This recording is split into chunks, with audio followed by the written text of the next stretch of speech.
première vidéo. Je suis super contente de vous présenter cette première recette que pas mal de personnes m'ont demandé sur Instagram. D'ailleurs, n'hésitez pas, je vous mets juste en dessous de la vidéo mon lien vers mon Insta pour avoir pas mal d'astuces et puis aussi me suivre dans ma vie.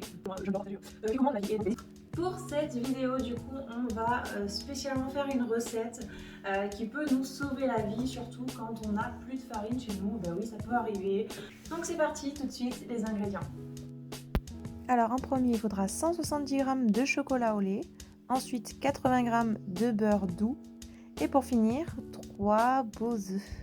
Donc dans un premier temps, on va faire fondre le beurre avec le chocolat. Pendant que le chocolat et le beurre fondent au bain-marie, vous faites monter pendant ce temps dans votre batteur les œufs, les 3 œufs, pendant à peu près 10 minutes à grande vitesse pour pouvoir les faire monter. C'est ce qui va permettre aussi que le gâteau soit pas trop lourd puisque on ne va pas mettre de levure dedans, donc il va pas monter, donc c'est pour l'aérer un petit peu. Alors ensuite, quand vous avez fait fondre votre chocolat, donc vous le laissez légèrement, mais je dis très légèrement, tiédir. En fait, déjà il va s'épaissir, mais c'est surtout que ça va éviter de faire redescendre vos œufs. Donc, du coup, là on a nos œufs qui sont bien blancs et on va rajouter le chocolat petit à petit. Surtout au début, on va pas en mettre beaucoup, histoire que ça fasse pas n'importe quoi. Et on va remuer tout doucement à la maryse. Alors vous inquiétez pas, ça va légèrement redescendre, mais c'est normal, faut pas s'inquiéter. Donc vous faites comme ceci. Vous mettez tout le reste. Comme ça.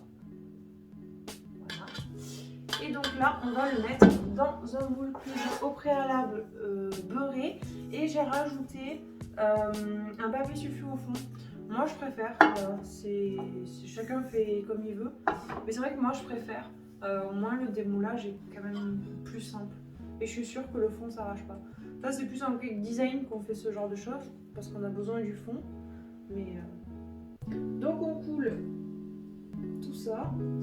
Ensuite, quand on a bien mis la préparation dans le moule, direction le four. Ça y est, notre gâteau est prêt, voilà, il est démoulé, il est tout fin, tout simplement. Pour moi, c'est voulu, c'est que je préfère déguster comme ça, petit morceau par petit morceau, comme un petit morceau de chocolat finalement. Mais si vous voulez qu'il soit plus épais, voilà, n'hésitez pas à le mettre dans un moule plus petit. Donc voilà, j'espère que cette recette vous a plu. N'hésitez pas à dire ce que vous en pensez en commentaire juste en dessous de la vidéo. Si vous avez testé, n'hésitez pas à m'identifier sur Instagram, n'hésitez pas à mettre un petit pouce bleu, ça me ferait trop plaisir pour savoir si ça vous a plu, à vous abonner et à cliquer sur la petite cloche pour être au courant des futures vidéos. Ok, je recommence. Je sais plus ce que je devais dire.